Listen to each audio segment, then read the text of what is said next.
Hello, everybody. Welcome to Ecstatic Experiences and Spiritual Emergencies. My name is Daniel Shankin. I'm the founder of Mount Tam Psychedelic Integration. We offer education and support for people who are deeply committed to transformation, healing, and growth, and use psychedelics, plant medicines, and the like to achieve those goals. We've got a fun conversation with a friend I made on Twitter not too long ago. Jules Evans is a philosopher. His website, philosophyforlife.org. He's a philosopher, a researcher, a writer, and a speaker. He's interested in ideas and practices which help beings suffer less and flourish more, which is a worthy goal. He has written a bunch of books which have piqued my interest. He's involved in a bunch in research as well, all over the place. But I first became aware of him through his book, Breaking Open a Way of Finding a Way Through Spiritual Emergencies, which is a collection that he edited. And then I'm also very curious, I've got to pick up a copy at some point, of The Art of Losing Control, a philosopher's search for ecstatic experiences. And I could say more, but let's just say welcome, Jules. Thanks for being here. Thank you, Daniel. Thank you for having me. So to get the ball rolling, I could ask you to introduce yourself and tell people about yourself and things like that, but I would like to throw out a quote, and maybe you can just bounce off who you are and what your interests are based on this quote. It's by a guy named Tom Robbins. Have you read any Tom Robbins? Even cowgirls get the blues. Yes, he wrote that. And he wrote another book called Another Roadside Attraction. And when I started thinking about this, I haven't read his stuff in years and years and years, but there's this one quote that I've always held dear to my heart. And it says, amnesia is not knowing who one is and wanting desperately to find out. Euphoria is not knowing who one is and not caring. Ecstasy is knowing exactly who one is and still not caring.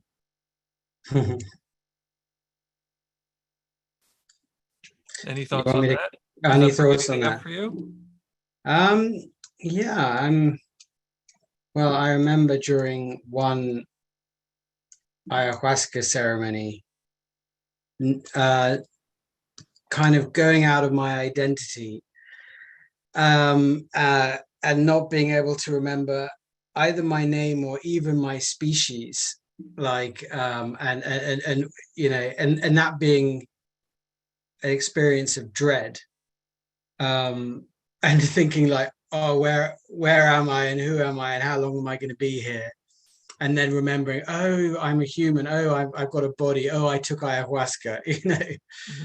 But then, and I've had at least one kind of ecstatic experience, which was more of that kind of positive one at the end of the quote, and that was like oh, well, look, I mean, the brief story is like I did lots of drugs when I was a teenager, had some bad trips, which led to me having developing PTSD, which lasted for about 5 years, from 18 to about 24. So unlike a lot of people, I kind of had done most of my drug taking from the age of 15 to 18, and already had messed myself up by 18. Most people now, they start to experiment in their kind of 30s, which is much more sensible. But I'd already kind of hurt myself by the age of 18. Then had 5 years of mental health problems, social anxiety, panic attacks, all of that. It was really tough. You know, you can imagine the beginning of adulthood or dealing with all of that. Mm-hmm. And then I had a kind of positive ecstatic experience, which was like a near-death type experience, a white light type of experience, which I found very healing. And really that kind of beginning of my adult life, the tripping as a teenager, the developing mental illness, and then this near-death experience and the recovery from mental illness got me fascinated in the mind, how it can go wrong, how we can heal it, and the whole variety of experiences which we can have, from kind of hellish to heavenly. Mm-hmm. And so that's really what started me writing about philosophy and psychology and spirituality. I'm glad I know this part of your story because I was an early adopter as well, Yeah. autobiographically speaking, 13 to 24, 22, 24 is where I started to um, run into psychological trouble. Right. Yeah. And so I have a question. So, and the healing process was powerful and, put me, basically on a spiritual path. I started doing like there was not really an integration community. And this will lead up to a question probably around stigma. I'm leading up to a question about stigma. Mm, So there wasn't an integration community. Nobody kind of knew what to do. I had read Be Here Now, and that made me feel like yoga and meditation might be a good way to go. But mm, also, I was a young adult and it was a drug issue. And they said, well, you need 12-step program for addiction. uh-huh. And so I ended up in a 12-step program for addiction that was also a spiritual path. And if you do it right, it's like Sure. if you're an acid head like Bill Wilson was, um, it's a really profound spiritual path, which almost set me apart, which kind of kept me a little separate from some of the other older drunks. Mm, But one of the things that I found is that the good parts of the psychedelic experiences, because I was also having fairly, along with the emergencies, was having mm, ecstatic, wonderful, blissful, deeply connected things, mm, and I wasn't allowed to reference them. Like there was no way to contextualize them within the framework of a prohibition society. mhm. Yeah. So thoughts on like prohibition and emergency and ecstasy. Well, yeah, I think the prohibition is makes paranoia more likely. Mhm. I'm sure of that. Right. Because And if drugs weren't illegal, it wouldn't matter if your friend was a cop.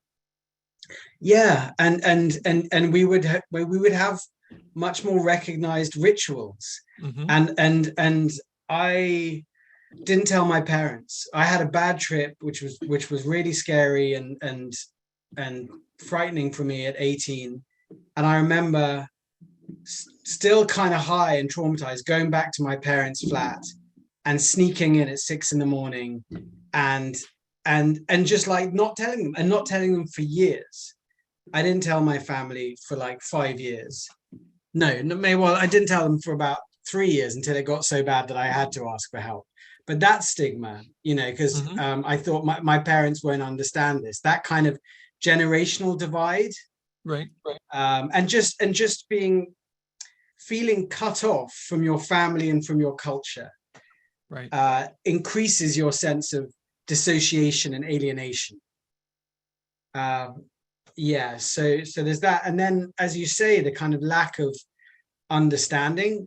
Uh, where do I go for this? Hmm. I didn't know anything written about this. I had no, this was before the internet as well. I had no sense of there being any kind of literature about what to do if you have a bad trip.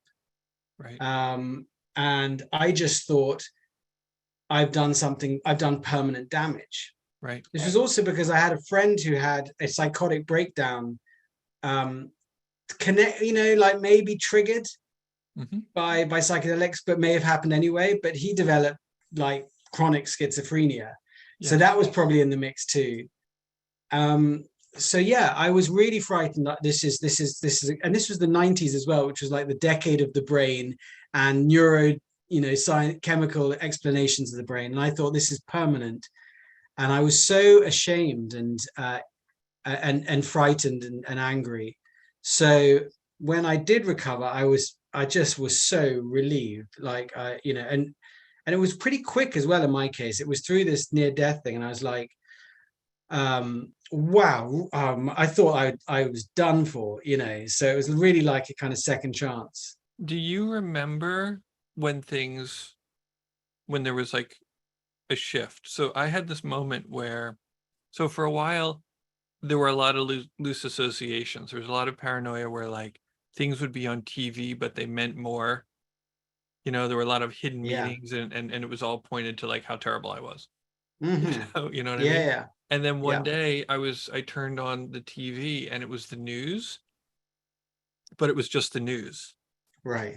I was like, oh wow, there's just like, you know, a fight, there's just war in Afghanistan. Okay, that didn't have anything to do with me. Do you Yeah. remember like a moment where there was Yeah, some I sort of mean, like certain grounding? ones, I kind of, yeah. For me, I had social anxiety, Hmm. and my social anxiety became a self-fulfilling prophecy Okay. because I thought I wasn't going to get on with people and that they wouldn't get me. I became more withdrawn, more prickly, and that led to people reacting to me with more kind of, suspicion or hostility, and that confirmed my so. That went round and round for a while. And there was, I mean, I remember one moment of just kind of laughing and just like there was just a moment of not taking myself so seriously or my situation so seriously and just seeing the kind of the funny side of it. Hmm. So that was an ability to kind of step out of this just mind loop I was stuck in. And then what really helped me, and it was just insights into this over time of different intensity, Hmm. was the gradual realization that it was my thoughts doing it to me. It wasn't other people, Hmm. that I was creating the situation and that I had the ability to control my thoughts. Like I couldn't control other people's reactions, but I could control my thoughts. And this was the main thing I got from this near death experience too. Like I kind of had a white light thing and it gave me information. And its information was basically you're doing this to yourself. This is not your brain chemistry. This is your own beliefs. Right. um, which led me to, by the by, to like Stoic philosophy and cognitive behavioral therapy. And I wrote my first book about Stoic philosophy and how it helped me and how it helps lots of other people. Right. Right. So that, yeah, I really think that's incredibly helpful to a lot of people when they have mental problems. Is for some of us realizing that moment when you realize that um, your thoughts are kind of sustaining this situation and you can change how you relate to those thoughts. Right. So that was a real light bulb moment for me. Right. Which is interesting because psychedelics often show us that there's space between who we are and our thoughts. But Yeah, then, sure. it's really interesting that we can find a delusion that seems delicious and attractive. So, Yeah. so one of the things that I've also found talking to people who have, various troubles, um, is that they think they're the only one who has those issues. Right, right, right. And since you're researching spiritual emergencies, it's my guess that you found some commonalities. Yeah. And so I was wondering if you could talk about sort of like the individual versus kind of the Uh-huh. commonalities of Right. things that often happen. Well, that's definitely true. And certainly when I had social anxiety, I didn't even realize there was a thing called social anxiety. And I ended up going to a support group for people who had social anxiety, and we all practiced cognitive therapy together. And it was amazing to me that the people in this group had exactly the same kind of thought patterns as me. Hmm. Because I thought, I almost had romanticized them, my special messed upness, like I'm uniquely messed up. And I realized I was just common garden. It was banal, my messed up. It was just ordinary. And that was really helpful for me. And hearing other people say the things that went round in my head and wishing them compassion, seeing how they were causing themselves suffering helped, I think, helped us all to stop doing it to ourselves. So as for spiritual emergencies, yeah, so I became interested in spiritual emergencies when I wrote The Art of Losing Control, which was a book about ecstatic experiences and how we find them in Western culture and when they're good for us and when they're bad for us. By ecstatic experience, should I explain that, or will people know what I mean by that? It's a bit like spiritual experience Hmm. or an altered state, that kind of thing. And in the course of that book, I was curious about ecstatic experiences which were difficult. and I came across like David Lukoff's research on spiritual or religious problems. If you come across that, Daniel, kind of, yep. David Luke? David Lukoff. Oh no. So he's a psychologist who got this thing into this diagnosis into one of the DSMs called spiritual and religious problem, which is like basically a spiritual emergency. Got It's a it. spiritual experience which involves quasi-psychotic things like maybe hypomania, maybe grandiosity, maybe insomnia, maybe seeing intense seeing of patterns and meanings. But the point is, he says this isn't just usual or chronic psychosis. This is a temporary thing triggered by spiritual or religious activity. When did that happen? When did he I think maybe in the 80s or the 90s, but I'm not sure. I might maybe more recently than that. It might be more recently than that, Daniel. It's been a bit of a while since I wrote about it. So I was curious about this, and I read the Groff's book on spiritual emergencies at that time, and just had a bit about it in The Art of Losing Control. And then what happened was, after that came out in 2017, I thought I'm going to go and try psychedelics again for the first time for 20 years since these bad trips. And I went to this ayahuasca retreat in the Peruvian Amazon. And it was an interesting time, but surprise, surprise, the trauma from 20 years before came up, and I had a rocky time of it for about 2 weeks, where I was so dissociated that I wasn't sure what reality I was in. So I went off to the Galapagos on my own, and on that journey, this was in the days after the trip, I thought, I'm not in normal reality. I'm either in a dream or I'm in the afterlife. And that this kind of sense lasted for about 3 or 4 days. And then a friend said, look, you don't sound well, you should come back to England. So I came all the way back to England, thinking still I was in a dream. So for example, I had to get a plane back to London, and I thought, well, this is just an imaginary plane, so I'll just upgrade to first class. So I just kind of got up from my seat and walked to first class and gave them my card and said, give me your best seat or whatever. And actually that worked fine. They just swiped my card, and then I got a bill like a month later and realized it wasn't imaginary, sadly. But yeah, so I came. certainly that can be problematic. You reminded me of a friend who punched a window. Yeah. If you think you're in an because he was imaginary. God and it didn't matter. Yeah. So I got back to England, and my friends were also familiar with spiritual emergencies. So even though like I couldn't understand books or TV, and I was quite, in some ways, some of my cognitive capacities were offline and my emotional capacities were very online. Wow. So my Okay. heart was extremely open, but they weren't worried that I lost my mind permanently, and they were able to take care of me and like help me cross the road because I wasn't sure if cars were real, that kind of thing. And after That 2 was one weeks, of our rules as children, as teenagers. You can't yeah, fly. yeah. All cars are real.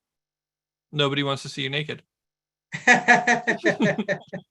Those are very good rules. Yeah, thanks. And after 2 weeks, it was a very mini little spiritual emergency. After 2 weeks, I was down and I was fine. Like I was back in this reality. But that obviously got me more interested in spiritual emergencies. So I co-edited this book, Breaking Open, where we gathered 14 people's stories of their spiritual emergencies, and we were interested in 3 things. What do you think triggered it? What was it like? Describe the phenomenology of it. Just tell us the story of it, and what was helpful to you. So because there's not that much on spiritual emergencies, so we wanted to know what from the first hand perspective, if you know what I mean, like from people who've gone through these experiences, what did they find helpful? Right. This might even be fun to bring somebody up from the audience who wants to answer those questions, if you want to. As you wish, Daniel. Sure. Right. But because those are, well, just any time we are being self-reflective, and the question almost becomes, oftentimes people in an emergency have their own internal logic, right? Like things Mm. aren't real, you're not real. I'm more enlightened than you are. You don't understand. You've never been here. Nobody's ever been here. And then the trick of like, how do you serve or help or support somebody who has a very distinct internal logic that is hard to penetrate. Yes, I mean, I've never tried. Right, Like I've kind of gathered people's stories of right. what they, you know what I mean? Like, so I've never been in that situation. I mean, I have a loved one Mhm. who had psychosis and was in deep denial about it.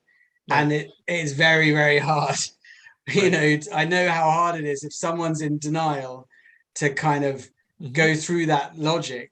It's hard. And what usually see, I don't know. So, but I mean, I think the people in this book, they were pretty. I think they were pretty open to help. You know what I mean? Hmm.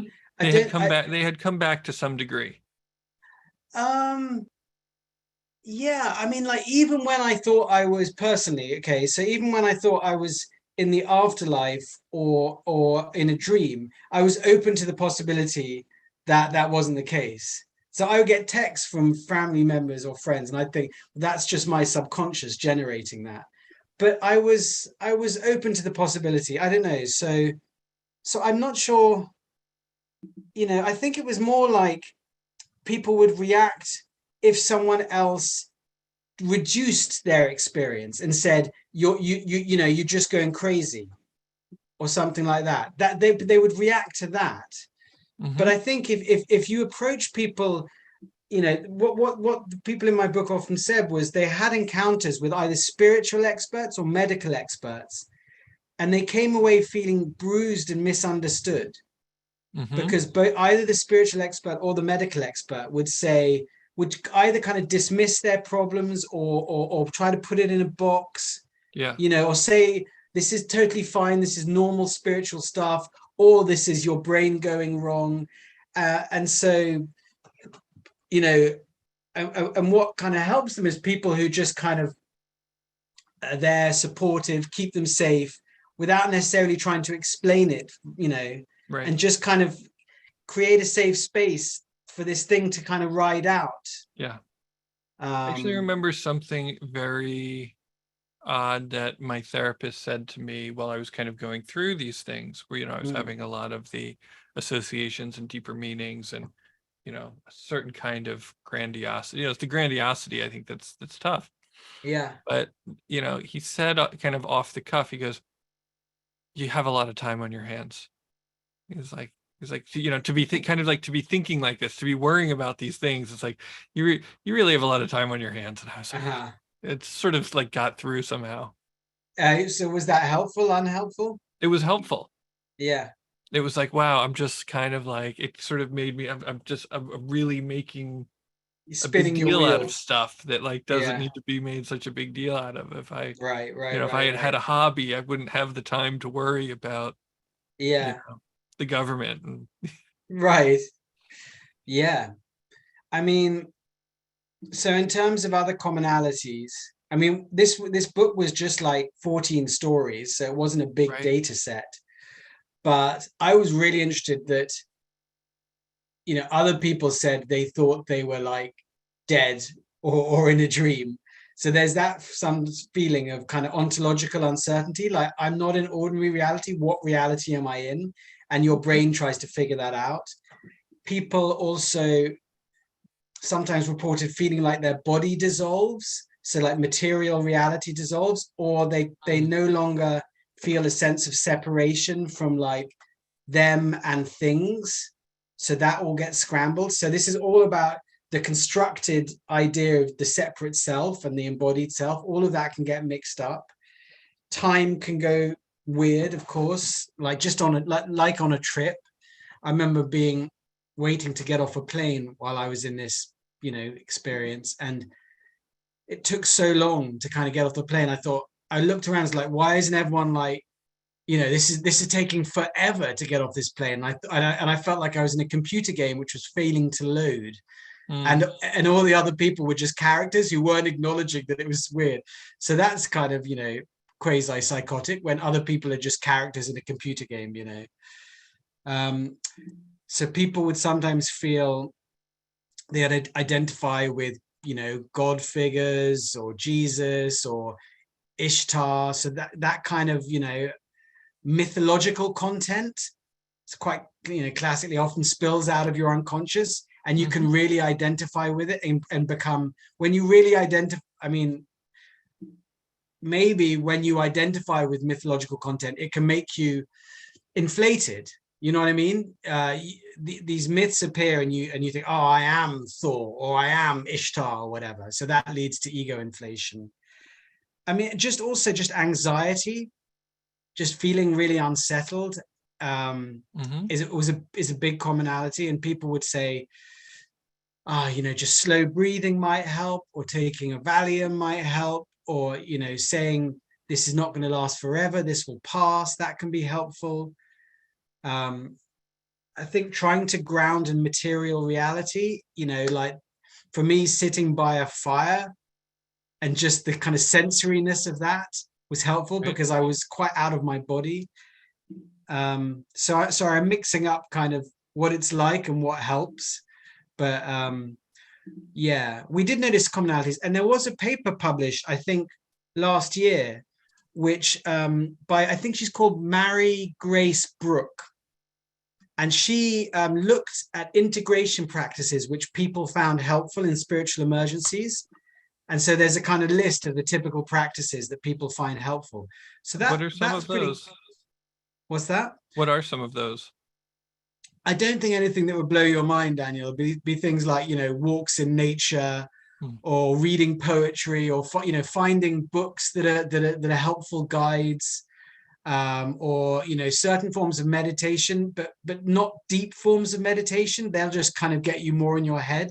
But just like maybe like slow breathing, exercise, eating properly, like non-judgmental friends. So these kinds of things, drawing, people find helpful. Yeah, Basically those kinds of anything things. except more drugs.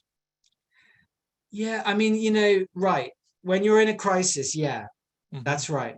But some of the people in our book, what happened is they kind of went away from their first crisis, and they did some psychological work and some spiritual work, and they got a bit stronger, and they got more a bit of a kind of established ego as well, ego boundaries. Right. And they also learned, they developed some maturity in how to, I don't know, things like deal with difficult experiences or difficult emotions. Right. And then they sometimes had second crises, which sometimes they almost sort out, like me going to do psychedelics again after 20 years. I had a kind of second crisis, but I was more able to deal with it. Right. So others might try like something like holotropic breath work again, or like they go on a meditation retreat.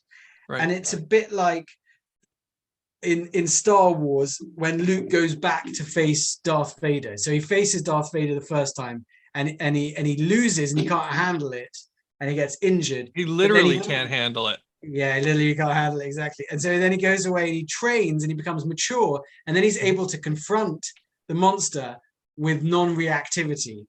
Right. And that transforms the situation. But it's still difficult. Yeah, it's still difficult. So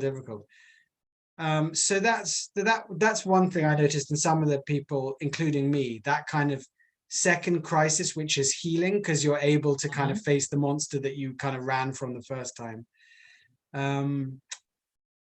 But yeah, and I was reading Stan Grof this morning, and his book LSD Psychotherapy, and he was saying, like, if you don't integrate your trip, then do another trip. And I think that's what people thought in the 60s, and they're just like, oh, do another trip.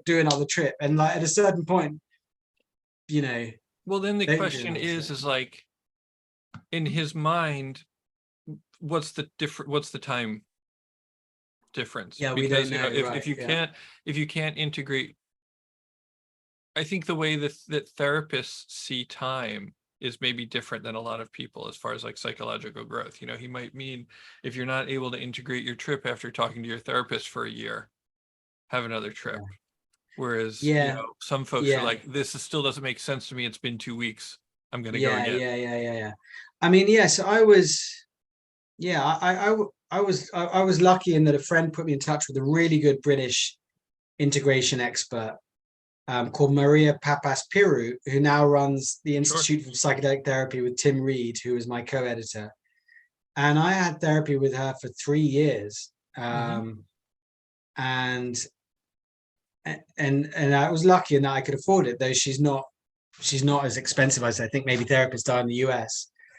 But but yeah, and we talked about maybe trying another ecstatic experience, like maybe holotropic breath work as a way to enter these states where you have more control than taking psychedelics. Hmm. But to tell the truth, I really haven't felt the urge to for an ecstatic experience since then. You know, for the Hmm. last 4 years, I really haven't felt any urge. You know, um, yeah. So I got to tell you, things like chanting and fasting, you know, do really well for me. yeah, You know, chanting straight, you know, is fairly straightforward, ecstatic, although material does arise. And then fasting is actually like really challenging for me. There's hmm a lot hmm of like, it gets right to like the core of some of my stuff is if I don't start. hmm Yeah. mm, yeah. I wonder if does anybody in the crowd have any questions, or does anybody want to answer those 3 questions that Jules posed? Could be interesting, could be fun.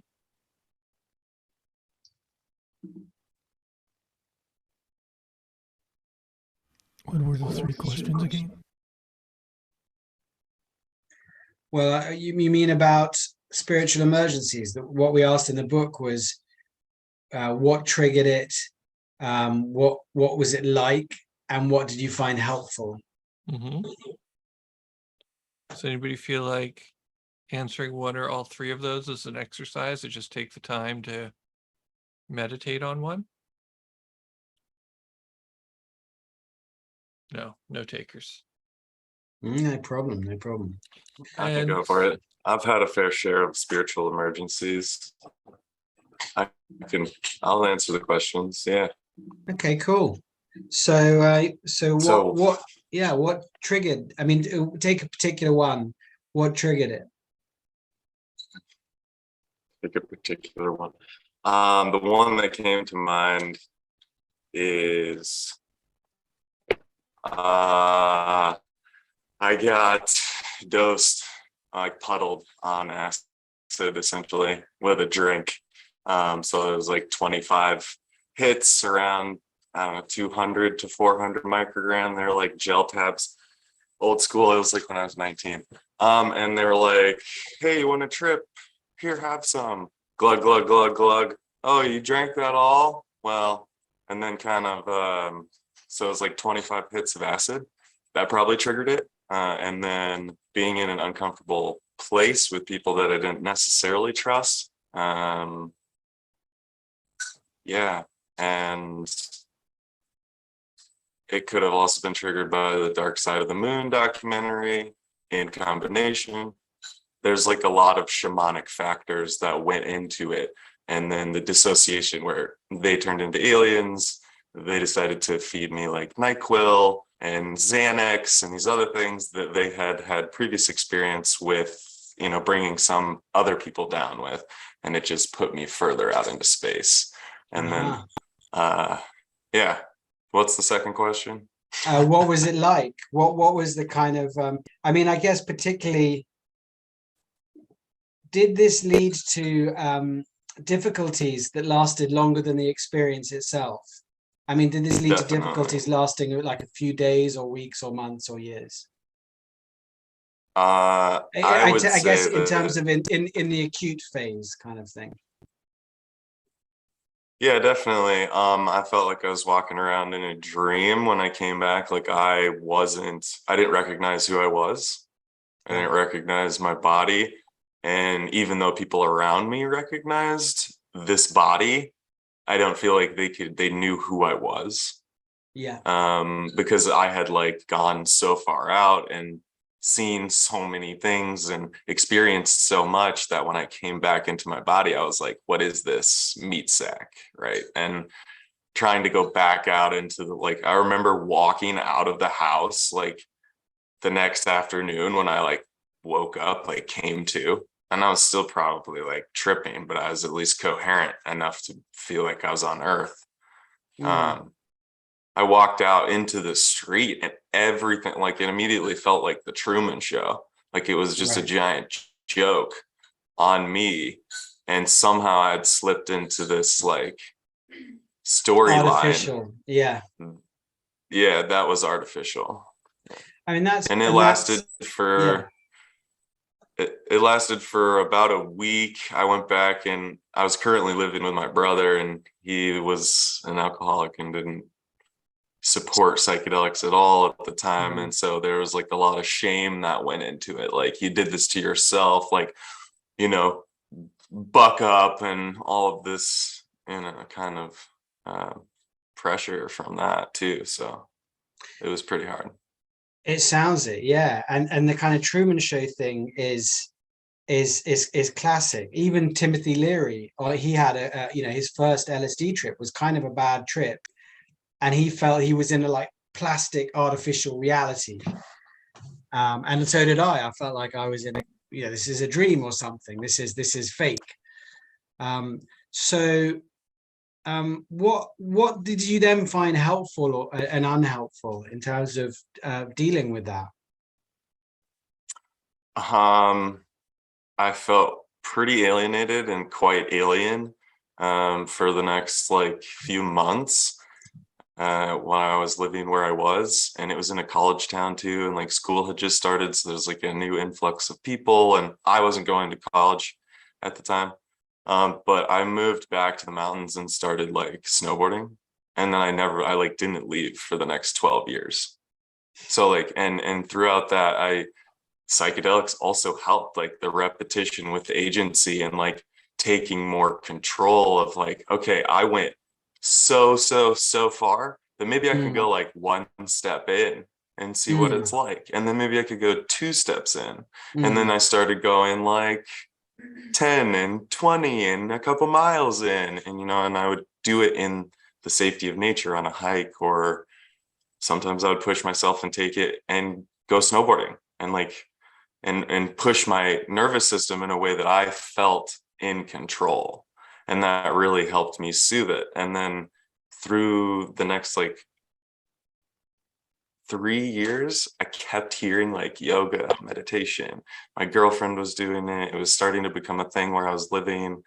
And when I finally like stepped onto the mat was when I reintroduced a microdosing practice of acid into my life, because I was like, I felt the call of really like exacting what I was so afraid of. And so facing the fear, and also being around people who had also gone to really, really deep spaces, which I found few and far between when I felt, safe enough to be vulnerable to say, yeah, I drank a cup full of acid and this happened, like. Yeah. Well, that's fascinating. Thank you. I mean, and I should say as well that I feel like on psychedelics, I feel like there's not enough research on difficult psychedelic experiences and what people find helpful to deal with it. And I wanted to do a similar kind of study with as I done with spiritual emergencies, asking people who had difficult psychedelic experiences, what was it like? What did you find helpful and unhelpful? And then just trying to match. So you had a kind of experience of alienation, and what was helpful for that? And or someone else say maybe has panic attack. What do they find helpful? And we got funding for that. In the last kind of month or so, it's taken like a year to find it. So we're going to start this study next month, and this will be one of the first studies, maybe the first, to look at difficult psychedelic experiences and ask people what they found helpful, and also like tell us your story, so we can look at the kind of thing. So I would love it if you and others in the group would be involved in that, and it starts off, it's going to be an online survey, then we're going to do some interviews with people. So it's yeah, so I'm going to give Daniel, if that's okay, Daniel, like kind of link for this study. So that would be great. Yeah, because it's all useful. Everyone's experience of like coming back from these far out places is useful to other people, to the people who are like right now in that space and thinking, how do I come back? So yeah, it's called the Coming Home Project, and it's to help people come back. Because I also felt that too. Like I am, how do I get home? Yeah. When I was like you, like 18. Mm-hmm. So that'd be great. That'd be really great. Yeah, it's powerful stuff. Absolutely. I'll share it all over the place. As I was thinking, about what this guy was saying, I lead integration circles, and there's something that I've kind of started doing that, I haven't really read anywhere. I haven't really seen it done, but, sometimes somebody will show up for the first time and they'll be like, I thought I was in the Truman Show. And, they feel like it's so absurd or different. And I will be like, show of hands. Who here has felt like they've been in the Truman Show? And sure enough, 3/4 or more, Yeah, I literally use a slide from the Truman Show in a talk I do on spiritual emergencies. Mm-hmm.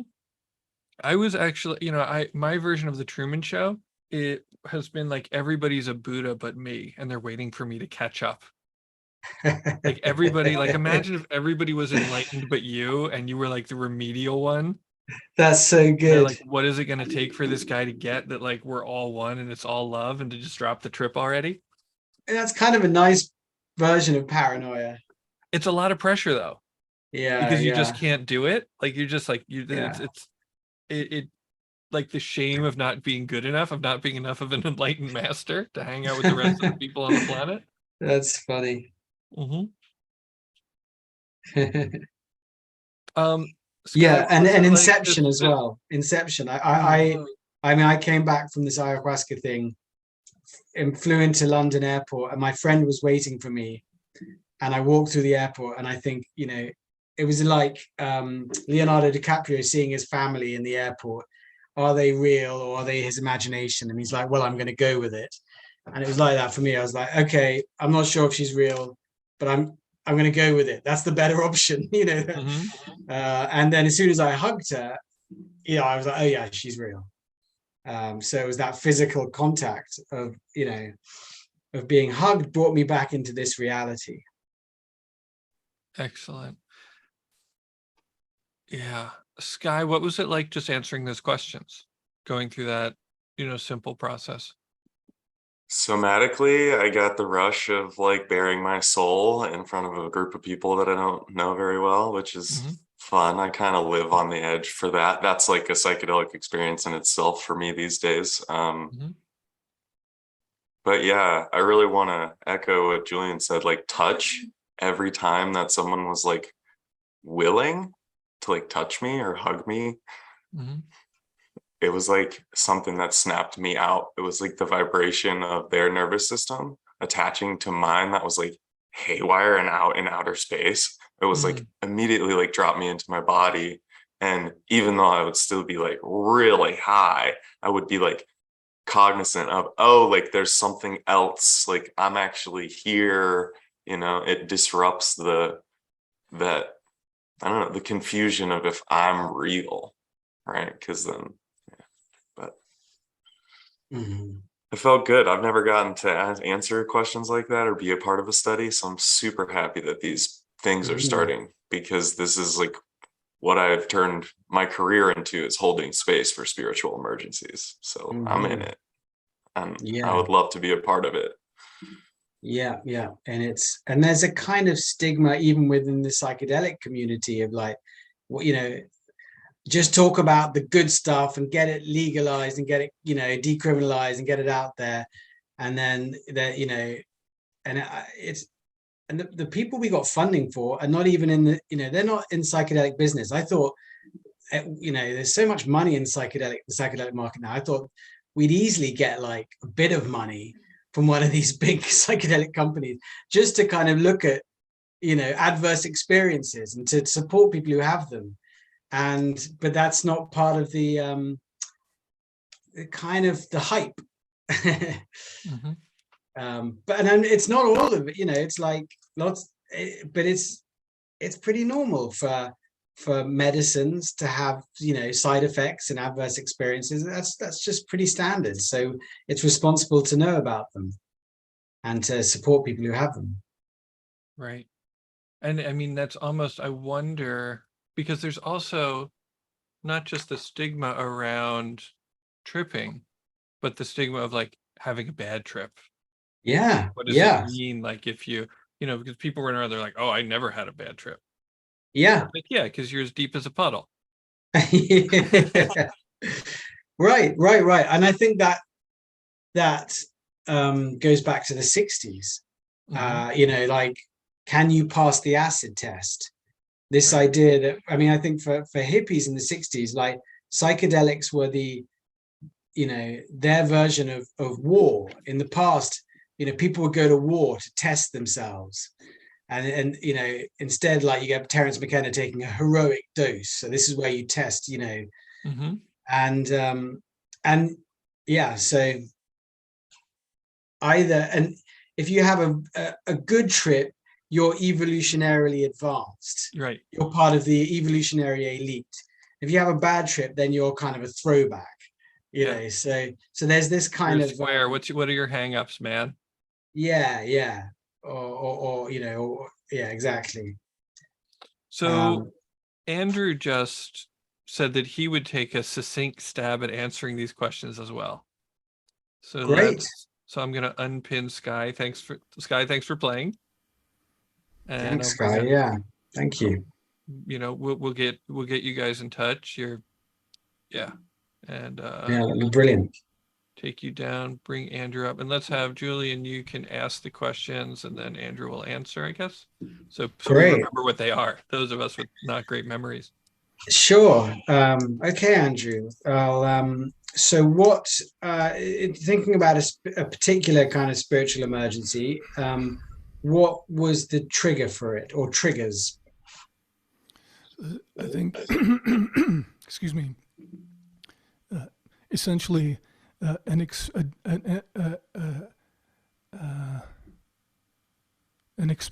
of unbelonging, I think, was the right. Okay. Essential kind of trigger. Right. Well, in our study, like, it's only 14 people, but they more often happen to people when they were abroad or they were bereaved, but there was a feeling of disconnection and isolation. And what was it like? Could you tell us a bit about the phenomenology of it? Just some kind of sentences on that. Well, I think that I ended up engaging in a kind of like a rational process around an attempt to create belonging for myself in the situation. And I think, like, was able to kind of distill my experience into sort of a basic algebra, where I had this sense of a whole that I felt that I was not a part of, and somehow was able to render that illogical. Like, it doesn't make any sense for me to not be a part of this, system that is a whole. And was that what you found? I mean, what were how long did it last? Oh, several weeks, I would say. Several weeks. Several weeks And long. what kind of emotions were involved in it while you were in that? Oh, fear, yeah, anxiety, yeah, social anxiety, fear. Mhm. And did it lead to alterations, Ecstasy. ecstasy as well? So there was the kind of, that's pretty classic, the ambivalence of both beautiful and terrifying, and it's not one thing or the other. Mm-hmm. Did it lead to alterations in your sense of self or time or of reality? I think I was not familiar with the terrain, and so Yeah. I ended up like over identifying with the this notion of the whole, Uh-huh. to the Uh-huh. point where I believed that maybe that I was it. Uh-huh. Uh-huh. Yeah.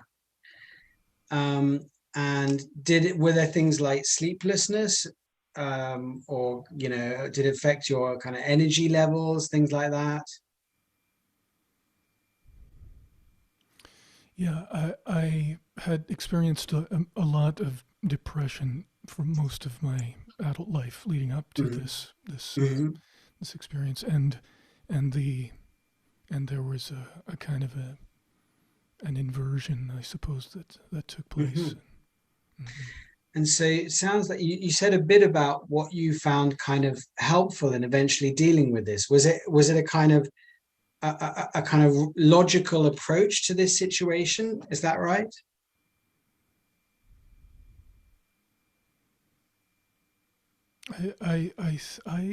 I think that was what my like the rational part of my mind accepted as being um, like yeah a solution to the problem that I was in.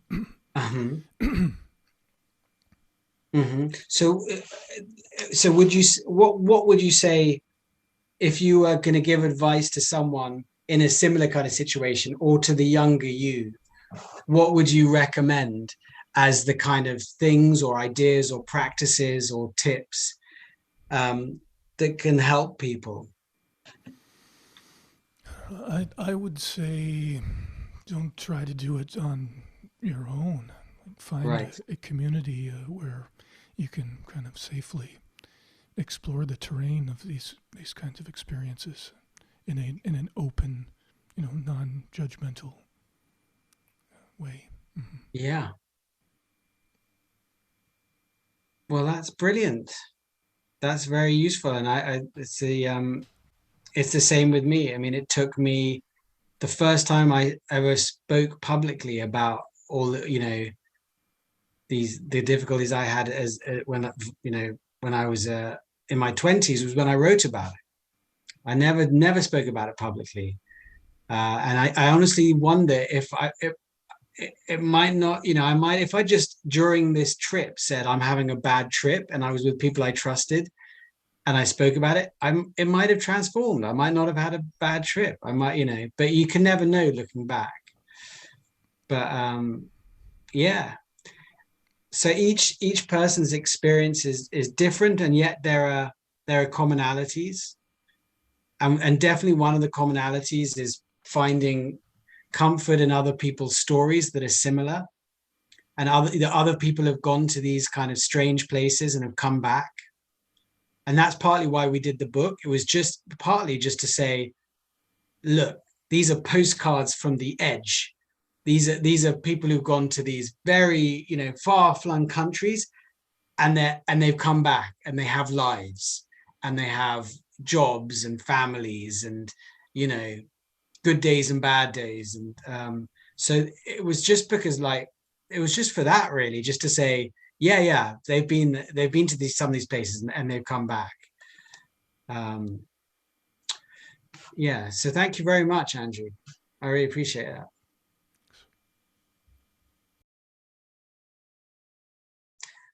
You're muted, Daniel. Thanks, Andrew. What was the process of answering those questions like for you? It gets easier every time. Cool. Yeah. All right. Thanks, man. I will see you in circle. Anybody else have questions or answers or anything like that?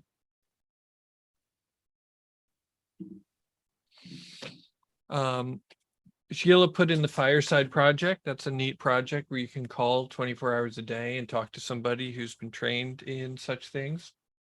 Of course, we also have integration circles on a regular basis. You're welcome to come and hang out with people who have experienced really, really weird stuff. I mean, I know it would be in the middle of the night for you, Jules, to stop by, but we do get a guy from Romania from time to time. So, I had another question.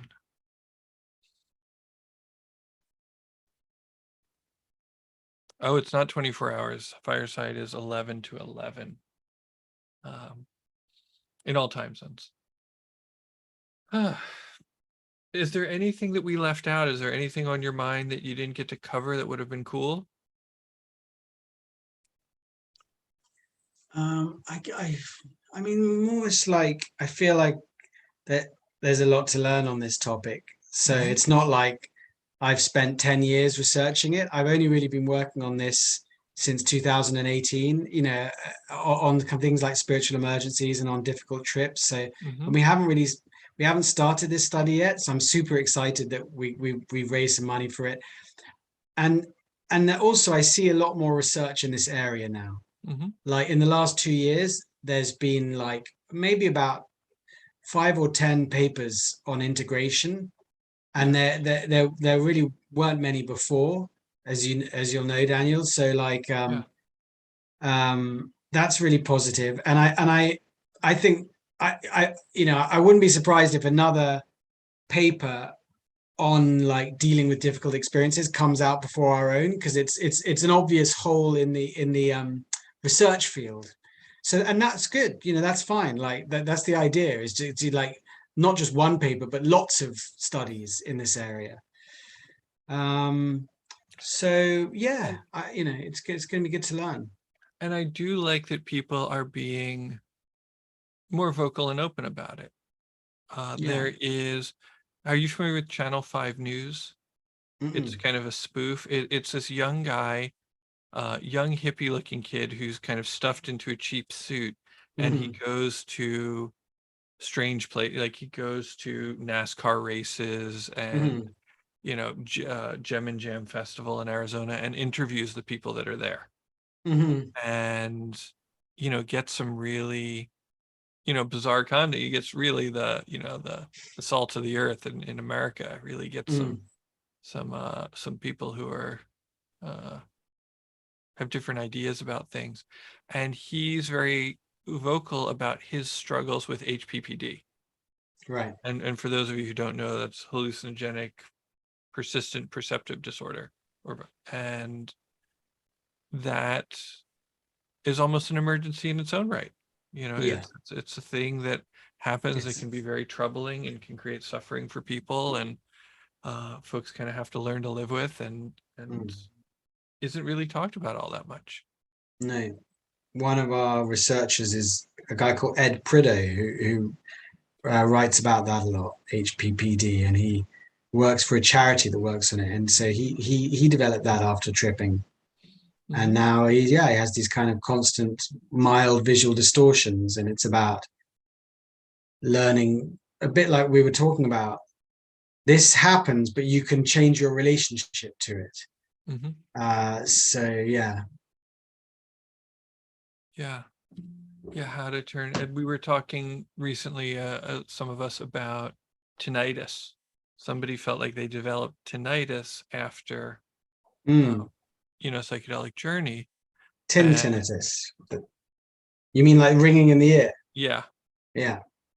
and I thought that was really interesting because I've read some yoga books that on nada yoga, like the yoga of sound, meditation on sound, and the prevailing wisdom is that if there's ringing in the ears, that it's the sound of God, and to meditate on it and to listen to it and to enter into it as a portal to higher consciousness. And it's just sort of shows us how we can blur the line. We can blur the lines between how we behave in a psychedelic journey and how we behave in real life, because we're taught to trust, surrender, love, and let go in our psychedelic journeys. But how often do we do that in our real life? Right. When things are hard, if I get trails or I get ringing in my ears, can I just like explore it? That's right. Yeah, I agree. And I think some of how we deal with weird experiences is not so different to how we deal with any experience.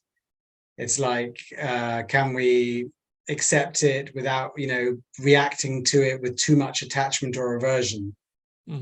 Can we not get overwhelmed in it, but still have a bit of distance to it and see it as an experience that's happening rather than me? So yeah. Well, listen, I'm gonna have to go, but if people want to keep in touch, then I got a website, philosophyforlife.org, and I have a newsletter where I write about this kind of things and like about trying to improve ecstatic literacy in Western culture. Because another thing I'm concerned about is like millions of people taking psychedelics and practicing spiritual practices, having ecstatic experiences in a culture which doesn't really have ecstatic literacy. Right. And what that means for our politics and our society. And so it's trying to think about that. Yeah. Well, actually, I have a 4-week class that's designed for that. It's Cool. It's called Meditation for the Journey, and it's basically about like how to do meditation practices that ground you and support you as you explore. Oh, that's cool. Yeah, it's fun. I think some of the students are here. But I really appreciate your time, and I'm glad that I'm glad that it just flowed. Yeah. It's really kind of you to be so open and generous that I just, it's like, hey, let's do this next week. And then you're like, great, easy. Sure. No, I mean, I'm kind of coming out of 2 years of being a hermit, really. So it's kind of fun to get back into doing these kinds of public discussions. Right. Very good. Very, very good. Yeah. And so thank you all very much for coming. If you feel like, if you want to support the work, I would say buy one of Jules' books or all of them. If you want to support TAM integration, we have a donation button, and we also have a members archive with 200 hours of content that you can sign up for on a monthly basis, and that helps keep the integration circles going. And of course, we're glad you're here. Your presence is your present. And this will be up on YouTube in a couple of days. And again, Jules, thank you so much. Thank you, Daniel. Great to meet you and talk with you. You too. Be well, everybody. And thank you to Sky and Andrew as well, and to everyone for joining us. See you.